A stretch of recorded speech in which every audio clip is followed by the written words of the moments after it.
সেই Lionel Messi, সেই পায়ের জাদু। কে বলে হারিয়ে গেছেন? বয়সের ভারে নুয়ে পড়েছেন। আবারও বিশ্ব দেখেছে তার ঝলক, বিশ্বকাপ দেখেছে তার গোল। তাতেই কোনো অঘটন নয়। আলজেরিয়াকে থামিয়ে প্রথম ম্যাচে হারিয়ে বিশ্বকাপ নিজেদের ঘরে রাখার মিশন শুরু করলো আর্জেন্টিনা। আর সেখানেই নায়ক আলবি সেলেস্তের অধিনায়ক লা পুলগা। ম্যাজিক্যাল মেসির প্রথম গোল চমকে দিয়েছে সবাইকে। 22 গজ দূর থেকে নেয়া তার বাঁ পায়ের শট ঠেকানো সাধ্যকার হয়নি লুকা জিদানেরও। হাত ছোঁয়ালেও ফেরাতে পারেননি।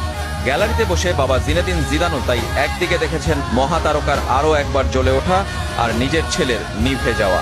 বিশ্বকাপের 14 নম্বর গোলটি এলো 200 ম্যাচ পূর্তির দিন। 15 আর 16তম গোলটিও একই ম্যাচে। দ্বিতীয়ার্ধে অনেকটা ভঙ্গুর আলজেরিয়ান রক্ষণকে গুড়িয়ে দেয় আর্জেন্টিনা।